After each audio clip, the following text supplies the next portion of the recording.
So in this video, hopefully I can briefly describe sound to you and its relation to distance, and maybe give you guys a better idea of what was going on earlier, meaning the physics behind the strings I was plucking.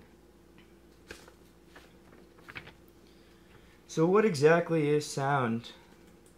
I mean, we can't feel it, we can't grab it. What is it?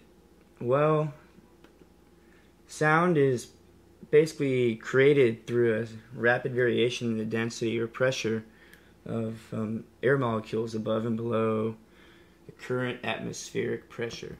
So what I mean by that is something like a vibration occurs, me speaking right now or me playing guitar, and this vibrating body, this vibration, is going to cause the particles to compress and then decompress, and then compress and then decompress.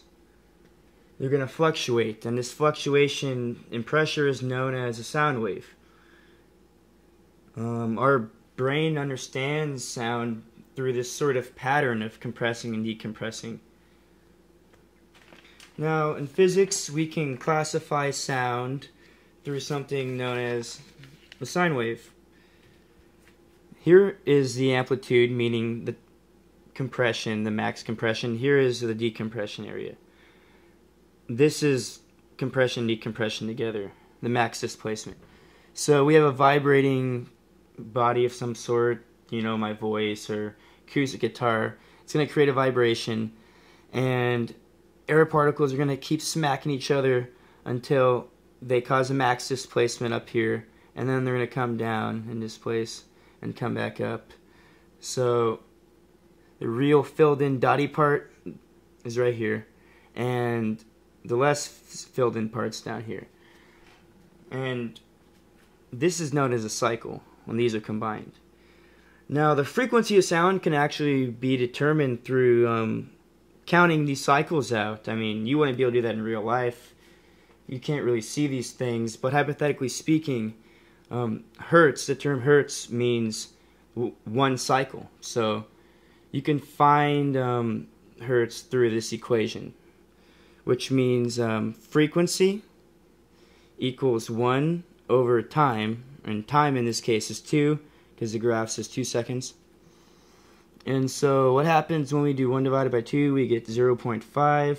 So the frequency of this wave is 0.5 hertz per second. Interesting, right? Very, very little hertz. What exactly does that mean? Well, that means that it's going to have a lower, really, really low sort of, not low, that's not the correct word. It's going to have less cycles. It's going to be more spaced out. When it has a higher frequency, it's going to be really bunched up like this. The air pockets are going to be really bunched together. Alright, so there's also distance in relation to the pressure of sound. That's going to impact how we perceive sound, and it's going to change a lot of things. One of the formulas we can use, or one of the concepts I'm going to talk about, is the inverse square law. It states that as sound travels and is not impeded or not stopped as it travels, it's going to inversely fall. It's going to decrease in amplitude. The pressure is going to drop. Imagine if you drop a stone into a pond. There's going to be a bunch of waves cycling out. The waves that are closer to the rock that's dropped into the pond, those are going to be the powerful waves. You could also see it as front row of a concert versus the very back of the concert hall. Now, with the inverse square law, we can use a little bit of math to put this into play. Say this is me playing guitar. This is the first row. They're hearing it all cool. First row, one away. And then this is the second ring. This is 2 times the distance. D means distance. What's going to happen here is that the inverse square law says that you take the square of what the times is. So if I want to find out what the actual pressure is now, that it's 2 feet away, or 2 times the distance, I'll just basically do 1 over 2, and that equals 1/4. So what happens third row? Well, 1 over 3, 1 over 9th. So third row, 1/9 the pressure of the source, which is me in the middle. Another way to look at this could be through a spray can. If you put a piece of paper up here, you're going to get darker colors, you're going to get the max amplitude, the max pressure out of the spray can, you're going to have more particles. But what happens as we space out? What happens is we go 2 times, 3 times, and 4 times out.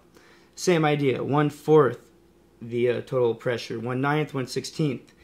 This applies directly to sound. As a sound wave disperses, we're going to hear it softer. That's why if we move away, we hear sound quieter. That's why if we move in, we hear it louder.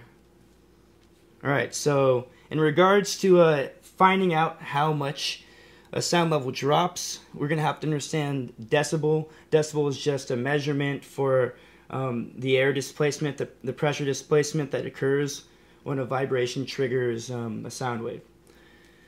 Formula we could use, 20 log 10. Looks kind of daunting in a way if you don't know about math, but all this means is, use 20 log 10, and let's say you're 2 times away. You plug it in the calculator, and what you're going to get is a value of 6. If you do the same thing again and say 4 times away, what are you going to get? You're going to get 12. So basically, this means you double the distance. It's going to be 6 decibels softer.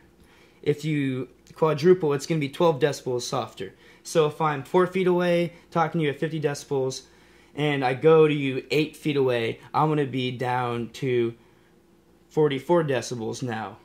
And you get the picture. The more you keep doubling, the more the decibels drop. This is known as the sound pressure level formula. You can use it in basically any scenario to determine the drop in decibels. In regards to sound pressure though, because intensity level is a lot different. But